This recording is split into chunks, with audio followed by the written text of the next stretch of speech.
11:15 p.m., March 19th, a Thursday. That was a big night for a lot of people in Wickfield, Massachusetts. Young Martin Rossetti and his son, Billy. This was a big night for them. And it was for Martin's wife, Gladys, too. Poor Gladys. In a way, I guess this was also a big night for all the fellas used to like to look at her legs when she walked around town. From tonight on, nobody was going to get a chance to do that anymore. It's a shame. We don't have so many girls with good legs in Wickfield that we can afford to lose a pair like hers. That's me, Joe Monti, widower, pretty successful lawyer, mama's good little Italian boy grown up. It's a form of leukemia, Joe. A bad form of it, pretty well along. I can see to it that there isn't much pain. I can give you transfusions and keep you active right up to the end. But it's what they call non-reversible. I can't save you, Joe. I tell you, if there was anybody could do anything. I'd hoped maybe I was just anemic. That's what I hoped, too, when you first came to see me, but it isn't anemia. You must have known that when I started making all those tests this week. You must have known I was testing for something. I thought you were testing for a fee. You're impossible, Joe. You're just not gonna let me talk to you, are you? Where's Carlotta tonight? Why? She's your daughter. She ought to be told how to take care of you. Carlotta has her life. I've had mine.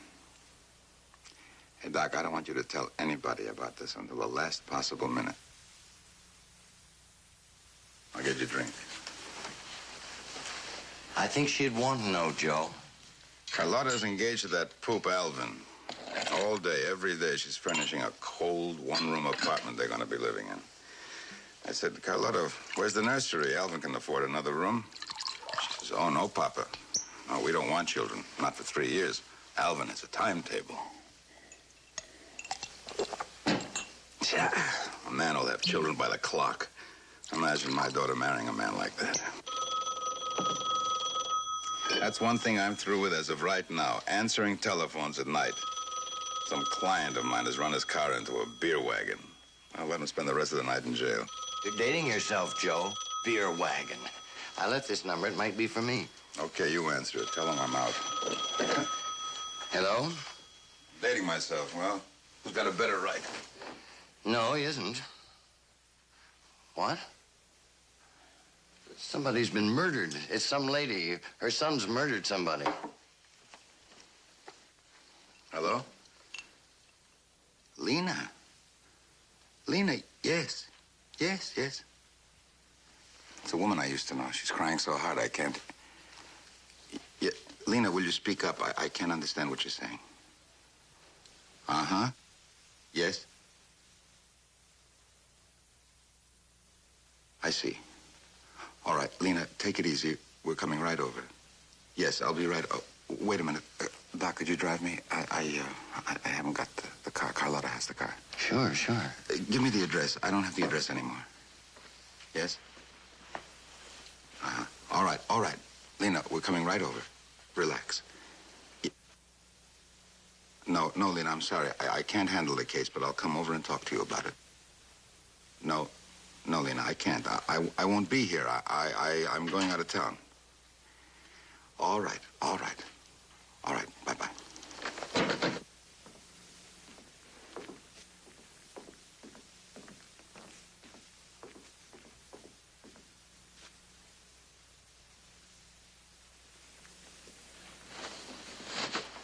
Who was that? Lena Rossetti. You know her? I don't think so. Who is she? Today, she's probably just a skinny grandmother with rheumatism.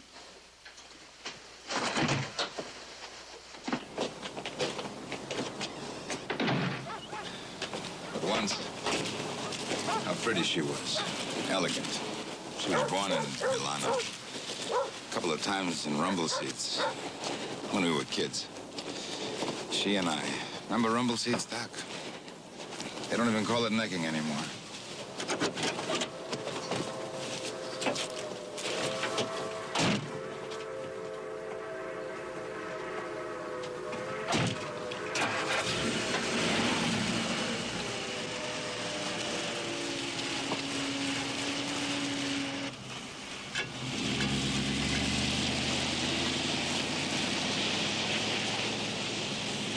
Anyway, necking, that's neither here nor there. The point is her son, a nice, polite son, named Martin. I've met him. He killed his wife, very pretty wife. How do you think he killed her, this nice, polite boy? I don't know. Young Martin Rossetti kicked her to death. Kicked? Kicked. The reason she wants me to see him tonight, me especially, is because of what she calls my love of life. She thinks I can talk him into wanting to defend himself. He doesn't care whether he lives or not. That's a good one, eh? Why is it such a good one, Joe? I don't understand. Because I don't care much whether I live or not either. I'd be almost glad to shuffle off. Joe. Joe. That's the way it is. Neither of us cares. But of the two of us, he's the only one who's maybe got a choice.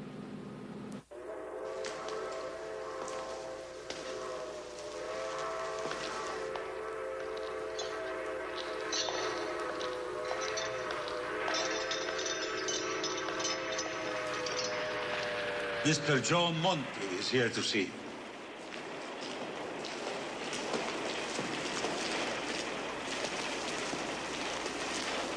Martin?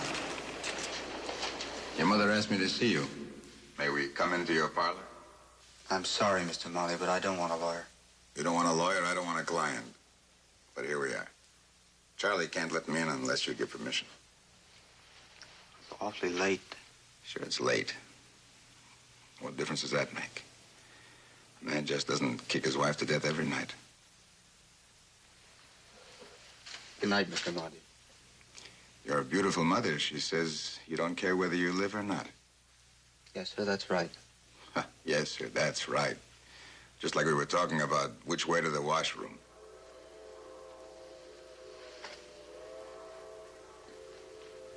I gotta get some sleep. This is Mr. Sackheim.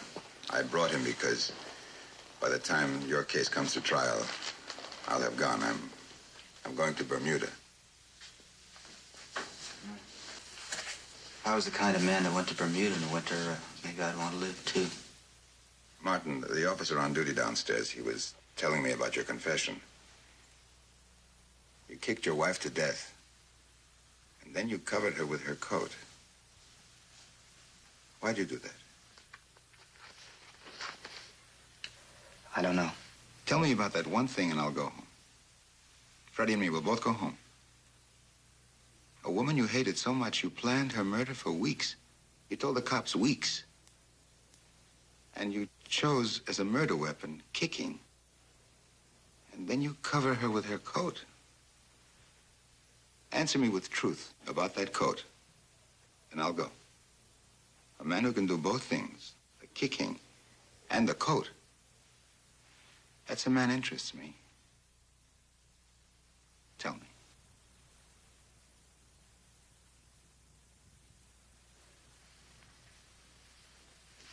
I suppose you think she was just a pretty girl, or a fairly pretty girl. But to me, when everything was still all right and before she started to drink, I loved her, and I'm sorry I had to kill her. You're not sorry you killed her. You're just sorry you had to kill her.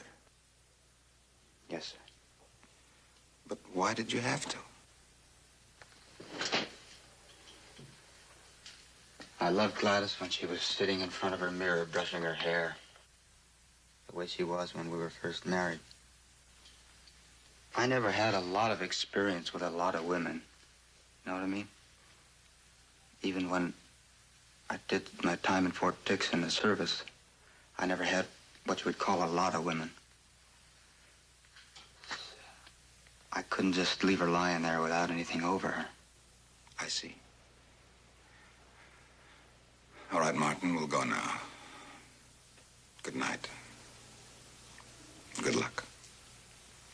Good night. Good luck on your trip. Thank you.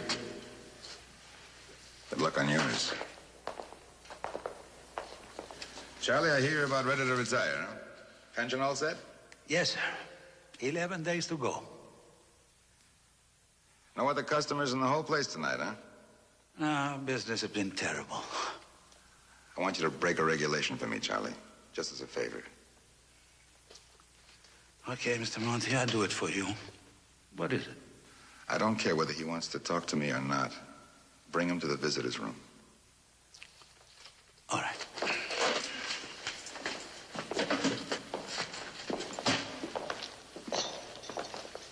Joe, if a man wants to commit suicide with the state's help, it's going to be pretty hard to stop him. You never knew my wife, did you, Freddie? She was named Virginia. Freddie, she died fighting. She died hanging on to my hand, wanting to live 1 minute more. That's the way a human being should die. Clinging on to life, not feeling that way. That's an insult to her. What do you mean? Because he doesn't feel that way. That's an insult to your late wife? Go home, Freddie. I'll see you tomorrow.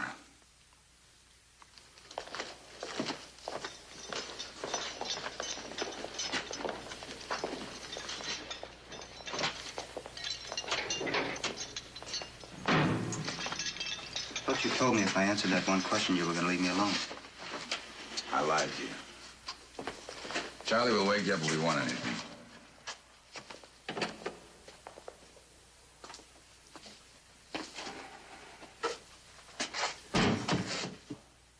You want some coffee, Martin? The desk sergeant downstairs has a pot going. No, I just want to get some sleep. Going to be sleeping a couple of million years. Look at the moon. There's something about when you look at the moon, it's a feeling that we are a planet. You can see that all this space talk is really true. You think it's going to be lonely, dead. Somewhere out there is Holy Cross Cemetery. That's where us good Catholics end up, moldering in our graves. I don't worry about moldering in the grave. I'm looking forward to it. You think out of 10 billion women in this world, there isn't another woman for you? The penalty for premeditated murder is electrocution.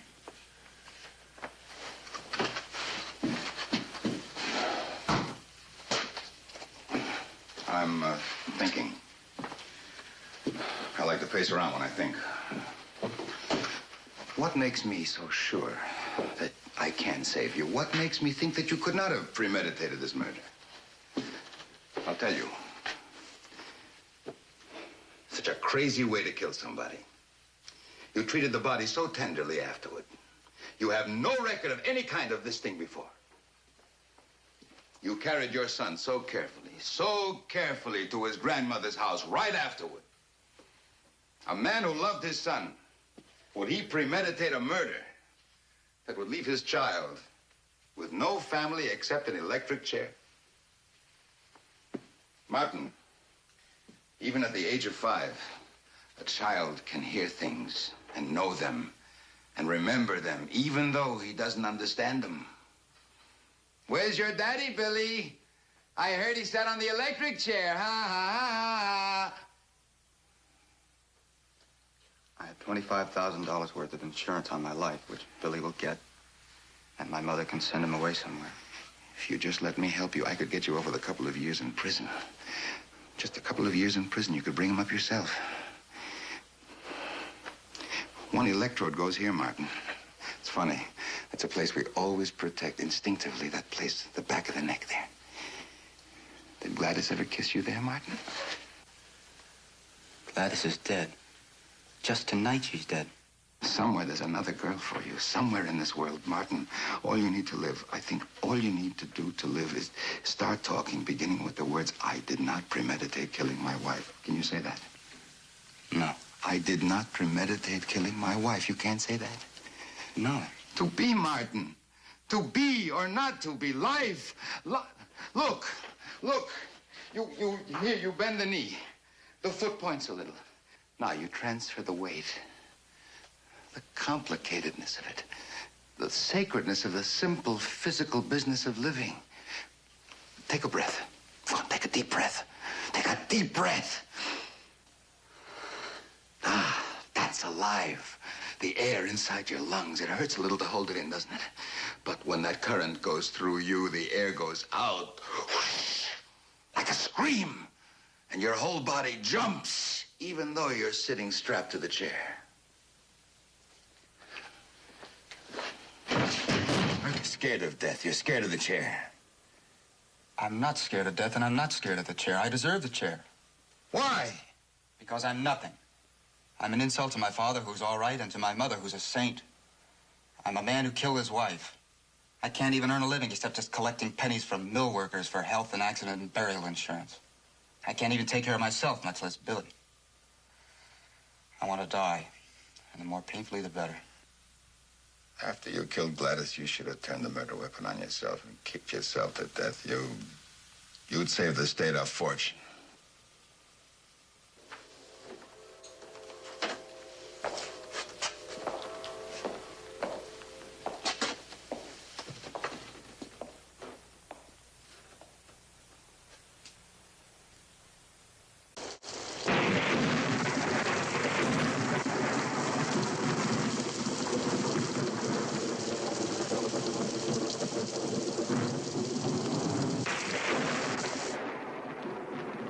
I was thinking, good day to stay indoors. Alvin's with me. Can we come in? Sure, why not? Hi, Daddy. Hi, honey. Hello, Alvin. Hi, Mr. Monty. How many times do I have to tell you? I'm going to be your father-in-law. Call me Joe. He respects you so much, Daddy. And I'll call him Mr. Piper. I respect him, too. Well, I hope you mean that sincerely, Mr. Monty. From the heart. Daddy, there's something we want to show you. Okay. We just had it done.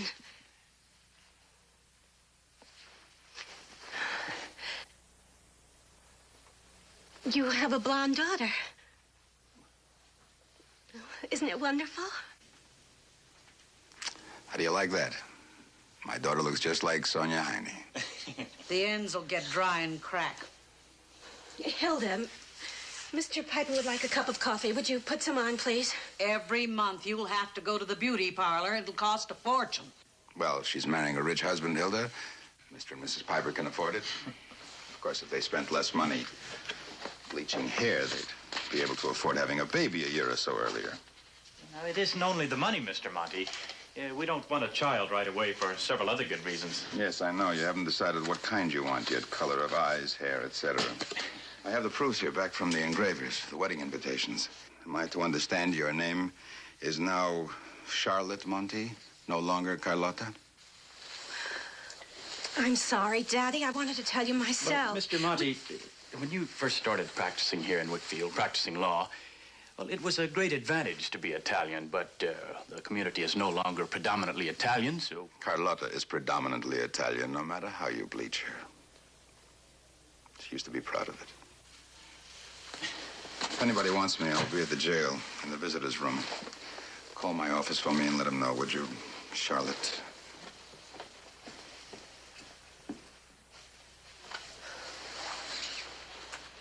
He's so hard to talk to since Mama passed away.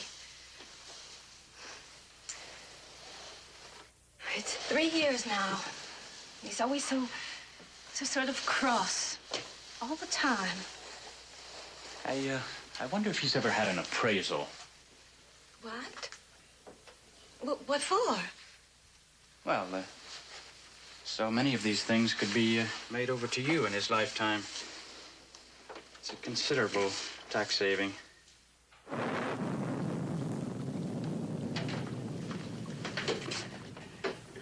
Hi. Ah, it's terrible weather outside. I think I'm catching a cold again. One cold after another. Something I won't have to worry about anymore. Or brushing my teeth. I can get cavities and spongy gums. I've been studying your confession. You finally made up some photostats. Martin, your neighbors heard your little boy, Billy, cry a couple of times between 9 and 11. And each time, a light went on in the upstairs window, and the boy quieted down. Did you go up there to take care of him? Yes.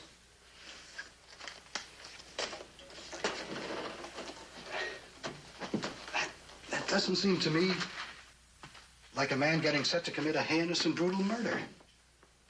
Oh, who do you think killed her? The one-armed man?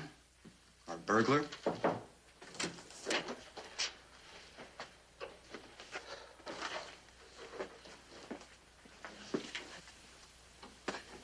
Hello, son. I didn't think there were any visitors allowed, they said.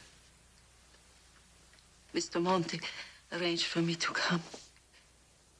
He could arrange so much for you too, Martin, if you would only open up to him. Give him some help, a little help.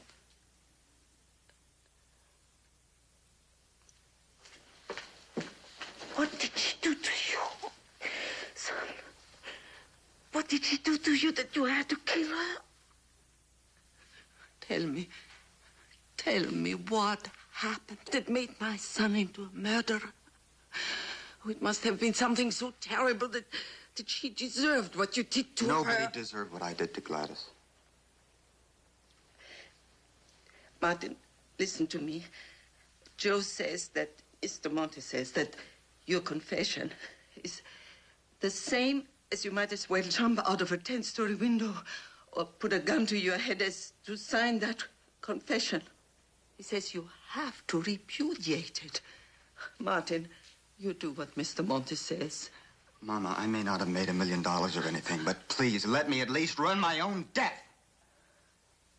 I'm sorry.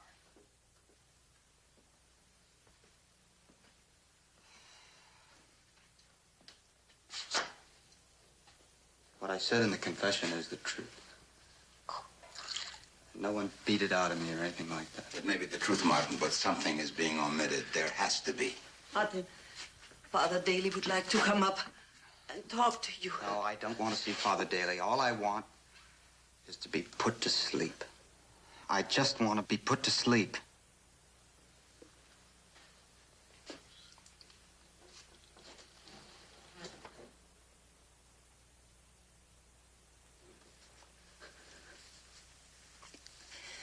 Lord God, forgive him.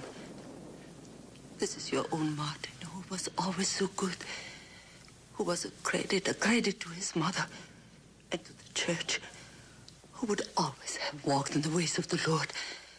But for that seductress... Gladys's mother thought she would be a credit, too. Maybe she would have been if she'd married somebody else.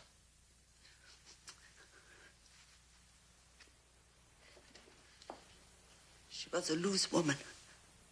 Insult, a tramp, grossness, dirtiness. Mama!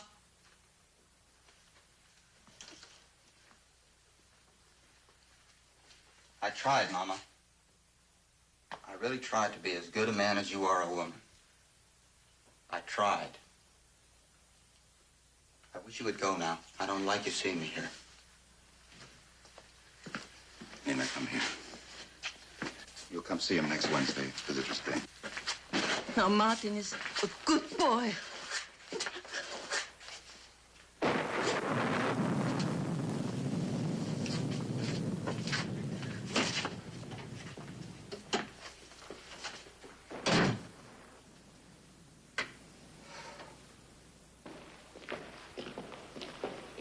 Listen to me. Listen to me. Everybody says you're a wonderful woman. Everybody says that. I'm nothing. I had one pride in my life. My son. I think one of the reasons that he feels such a failure, such a nothing as he calls it, is you. He can't live up to what you set for him. That's part of his problem. His trouble is he married the tramp. Lena, I want you to let me tell him something that might shock him. But it might also relieve him a little bit. I want him to know that his mother is a human being like him, like Gladys. Like Gladys? Me? Me, Joe? Lena, remember way back, you and I, a couple of times? No. Joe, something I did in my loneliness, new to this country. But Joe, this is all past and forgotten. Oh, how I prayed to be forgiven. Lena, I want the right. When I think the moment is there, that I could say to him that his mother and I, when we were very young and neither of us were married. No. Absolutely no.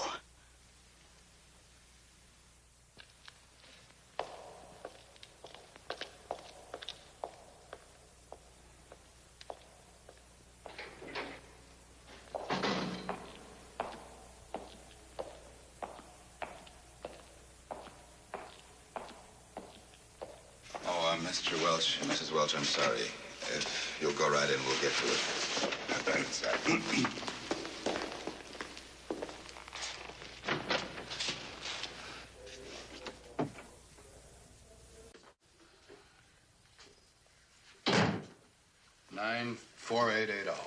That's my office number in Boston. Well, thank you. Why didn't my father come if my mother could? I told him not to, Martin. He asked, but, well, people one at a time. It's like people on a witness stand. You get better results that way. Except, of course, Mr. and Mrs. Welch. What they have to say, they were both present. You were very good friends of Gladys, is that right? Oh, no. Oh, no? Well, we were acquaintances. Sometimes Martin here and his wife and Grace and I made up a foursome. She was with us, but not the way you make it seem real close. Oh, no. She gave you the shirt off her back. What? Gladys got fond of people. She had a new $15 or $20 blouse. She thought it'd be a better color on Grace. She took it off in the back of the car and gave it to her. Well, she was canned. And when you were moving apartments, she was there scrubbing the crud off the stove for you, helping you move in. Why can't you say she was a friend? Whoever did more for you than Gladys? Our stove was covered with crud. She went over there and did all her housework for him. It's the least she might have done. What? I don't think Grace meant that. I meant exactly that. If she'd scrubbed my floors on her hands and knees day and night for a year, she still would have owed me. Oh, she would have owed you what? All right, Martin. Martin. Mrs. Welch, why do you say that? Well, you see the same people several nights running in bars, maybe even a month running. You think that makes you friends? Her cleaning up of your apartment, isn't that sort of friendly? Well, you'd have to have known her. Anyway, we could have gotten a maid to do that. Just what is it you want to know? We've got to get going. I want to know why Martin Rossetti killed his wife. Where did you meet Gladys? Well, Grace and I had dinner, and then we went to the Oldham Tavern, just for a beaker. And Gladys dropped in and sat down with us, and we all had a beaker. Did she say why Martin wasn't with her? Well, you see, she didn't let him out very often. Because he had the housework to do, the baby boy to mind, his pennies to count. He was lucky if he got let out once a week to go to the movies. Then, you see, his mother would sit for them. You hated her, didn't you? All those evenings you spent with her and you hated her guts, didn't you? Don't most people hate most people?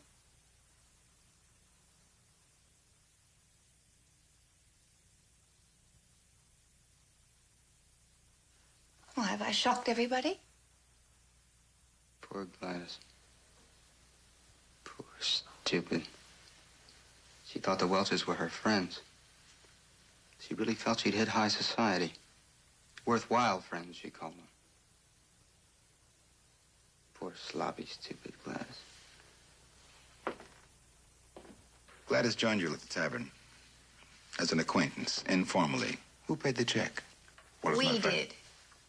$13 plus tip. Though she offered to pay her share, but you didn't let her, big man. A girl is dead, and you're Mr. and Mrs. saying me about the check? That little tramp gave me the shirt off her back. Why do you suppose she did that? So she could take it off under her coat in the back seat of the car for a big man's benefit. And she cleaned our stove. Why do you suppose she did that? Just so she could be around, just so she could be near big man here. You knew what was going on between the two of them, so why do you pretend you didn't? No, I didn't. I don't think anything was. When she drank, she got flirtatious. I don't blame her. Maybe instead of killing her, if you just pulled her up short a few times. If ever I saw a woman just begging to be spanked. But no, you just yell at her. And then she'd turn around and get $10 to go out boozing with. You deserve the chair. I remember a month ago, he came into the saloon and tried to get her to leave. Well, it was like an anti-saloon lecture. A temperance lecture from way back. Oh, she just brushed his hand off her sleeve. Said to leave her alone because she was with her friends. And he said, thought he was going to have a stroke or something. He said, Gladys, you stay out drinking when you're needed at home. And someday I'm going to take great pleasure in kicking you to death.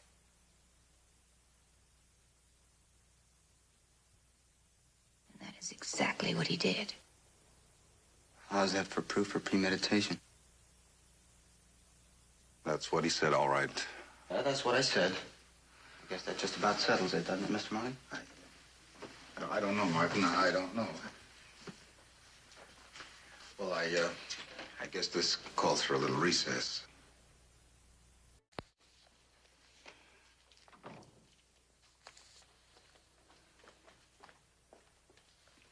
Morning, Dad. Morning, Charlotte. I'm going into Boston today, shopping. Do you need anything?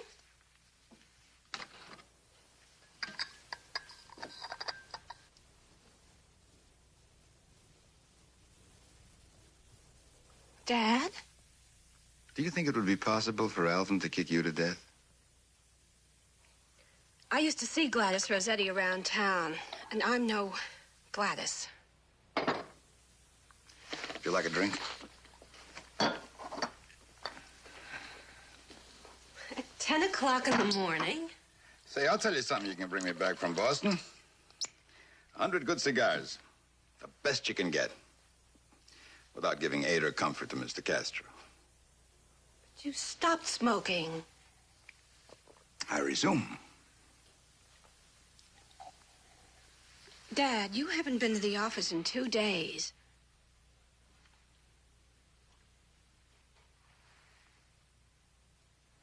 Are you happy, honey?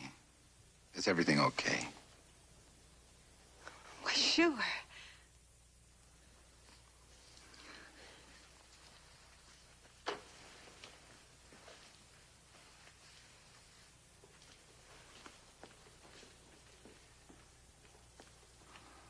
Darling, darling Carlotta. Don't marry that poop, Alvin. He'll kick you to death without even using his feet. Carlotta, I'm dying. Stick around the house, huh? Just for company.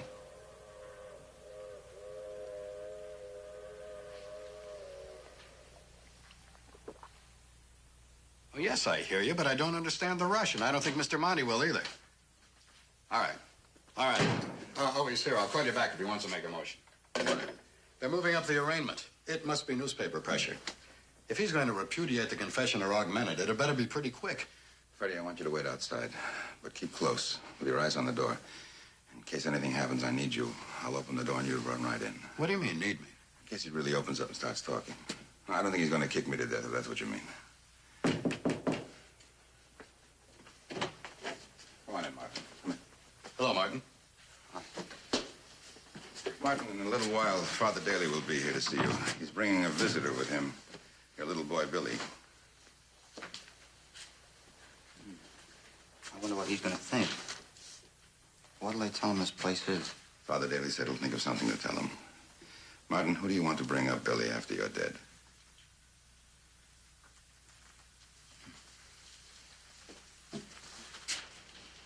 It's going to have to be my mother, I guess. You know something, Martin? You're a warm man. You know how to like. You know how to love. I wish my daughter was going to marry a man who can love. I say this knowing that you killed a woman, but you loved Gladys. You love your mother. My mother made me feel pretty small sometimes. She's a little narrow, a little straight-laced, but yes, I love her. What she said, when she mentioned Gladys, she said Gladys was loose. Was Gladys loose? No. Yes. Word like that It has many, many meanings. A girl who necks pretty passionate with a man, a young girl. That's not loose, is it? No. And yet you never did that with any girl. You said that, except until after you were married. Is that right? Yeah. What's all this leading up to? I don't know. In my old age, I'm remembering a girl on a rumble seat. Maybe it's leading to Billy in his future. I don't see the connection. Can I be just an old man, sort of ramble? All right, go ahead. You wouldn't want that kind of girl to bring up your Billy, would you? Why should I? Just hypothetical, would you? I don't know. No. Trying to make a point. Martin, maybe the kind of strict upbringing that you had is not always the best. A saint for a mother. Well, I wasn't good enough for her, but Billy is. Loose, she said. And yet, in my memory, the girls that I remember, well, I liked them. I really liked all the girls of that sort that I knew. Everyone to his own taste. Those girls, Martin, it's a long, long time ago. All of them are married and have children. What kind of mothers do you think they made? How would I know? It's a funny thing, you know. I've been talking to myself about you all morning. About me, too. As much as I loved her, I used to yell at my wife, sometimes my Virginia. Once Martin, I got so mad at her, I actually hit her. Well, I opened my fist at the last minute. It became more of a slap. But the impulse to hit her was there. Now, why did I never think of doing that to my mother? It would never even occur to me. To you either, I'll bet. Sure, that's right, sure. We hit our wives, we don't hit our mothers. What do you mean? What I mean is, maybe you killed Gladys because your mother taught you to hate women like Gladys. My mother taught me to hate women like Gladys, yes, all right. The kind of woman Gladys turned out to be brings down the whole female sex. There are things that Gladys did. At night she stayed out. What Gladys was, she was a human being. Maybe a bad one, but a human being. Your mother pretends she's not. Maybe someday Billy will kick his wife to death. Do you think I blame my mother for anything I did? Martin, I'm going to tell you something. Something I have no right to talk about. I asked permission to tell you, but I was denied it. I'm going to tell you anyway. I usually do what women tell me to do, but not this time. No, not this time. Is this your jury technique you're using on me? Yes, sort of. Yes. Martin, one of the girls I used to be happiest with in a rumble seat. Go on, Mr. Marty. If you got something to say, say it. I want you to tell me what happened the night of the murder, what really happened. I know you didn't premeditate that murder. Martin, do you know what hypnotism is? What do you mean? A hypnotist. A first-rate public speaker. That's practically a hypnotist of a whole crowd. Like they said Clarence Darrow was the great lawyer of a jury. That's what I'm trying to do with you. What I'm trying You're driving me crazy. That's what you're driving me crazy by not telling me what really happened. I did not premeditate killing my wife. Say it. I told you. I did not premeditate killing my wife and then go on from there. That's what I want from you.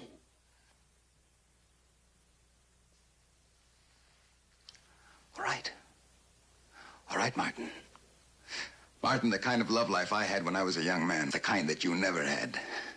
The girl that I remember most strongly today. The girl who was so pretty, so very, very pretty. This girl who was the most passionate girl I ever knew. Martin, the name of this girl, her name was... It's Lena. She came here from Europe when she was about... Shut up. You can ask her when she comes on Wednesday. You can check on me. Get out! Get out! She told me not to tell you, but I decided...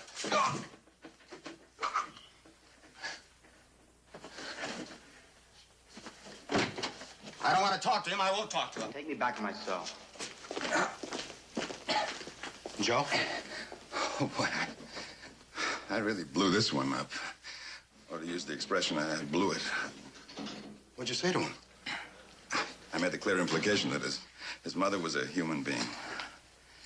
Come on, let's get out of here. If there's anything I hate, it's a big, fat failure.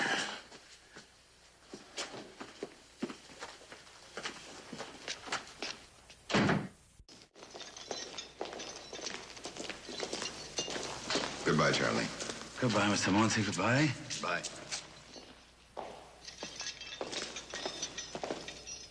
Goodbye, Martin. Good luck. Mr. Monty, Yes? was that the truth? What do you think? Was it? Yes.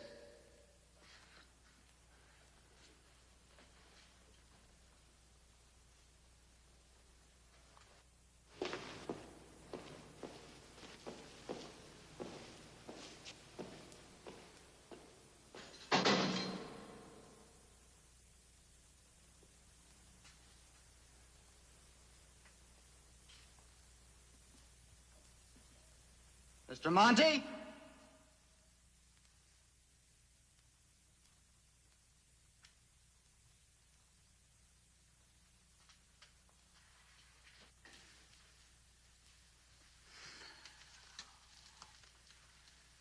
I did not premeditate killing my wife. I did not premeditate killing my wife. I did not premeditate killing my wife! I did not premeditate killing my wife! I did not premeditate killing my wife! Charlie.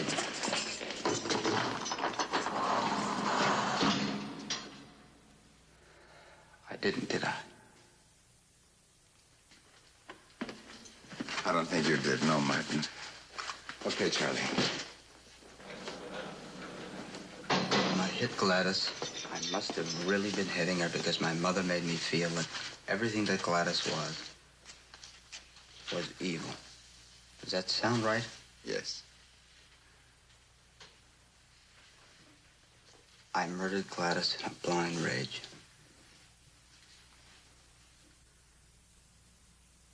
What did she do that was so terrible when you were young? Nothing terrible. But she thinks it's terrible. That's right.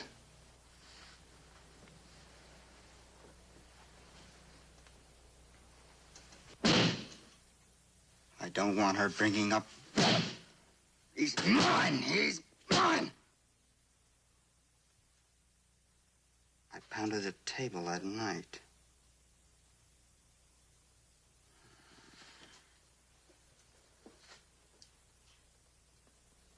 I sat there alone, waiting for her to come home. And every once in a while, I got so mad that I pounded on the table. I didn't premeditate killing her. I'd been just as mad at her before and not hit her. And I only hit her once, ever, and that was the night I killed her. She came home and she said, well, you look nice and cheerful. And she smelled of whiskey and had that look of hate. And then she came over to me and she said, Martin Rossetti, you're nothing. You're a little empty zero. A real man can appreciate me. You've got a job a zero would do. A job a real man wouldn't take. And then she went over to my desk where I'd piled all my coins, and she knocked a lot of them onto the floor. And she said, quit your job. I'm running this family from now on. We're going to go places and be somebody. You're going to get a real job. Then something happened that I'm ashamed of. I got down on my knees and I picked up all the coins. I crawled all over the floor and I picked up all those coins. I understand, Martin. I don't. And then she said something about let's face facts. Let's face the fact that Martin Rossetti is a nothing. And then she said that I wasn't the father of Billy. Somebody else was the father of Billy. She said. And then she went over and knocked off a lot of coins again. And I started to hit her. And I never stopped hitting her and kicking her until she was dead. She said I wasn't even the father of Billy. I'll take over now, Mr. Monty. Go to Bermuda. Have a good time.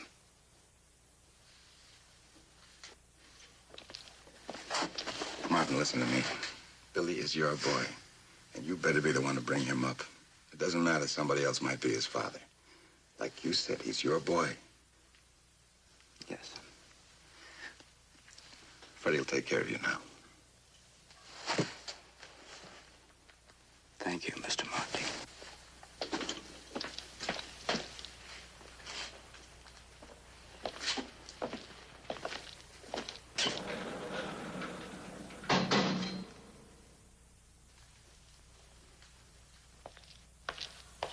His little boy is here, Mr. Monty. Thank you, Jim. Father? Hello, Mr. Monty. We're not too late, are we? I couldn't get away. You're in very good time.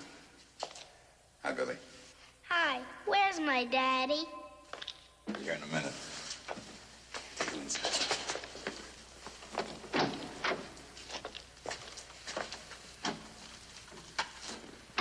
Is there any hope for young Martin? Yes, there is, Father. I think he'll be all right now.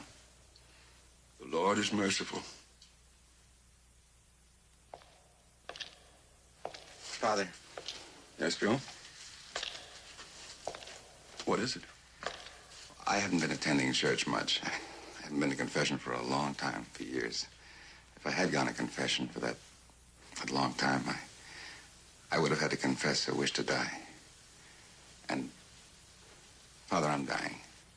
Joe? Leukemia. I was dying gladly. Until now. Suddenly, I don't want to die. As you said, the Lord is merciful. I don't understand, Joe. I don't either, Father.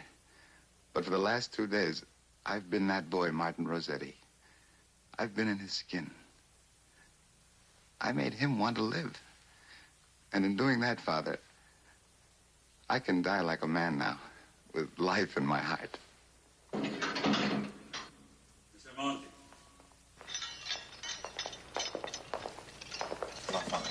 Hello, Martin. I'll talk to you later.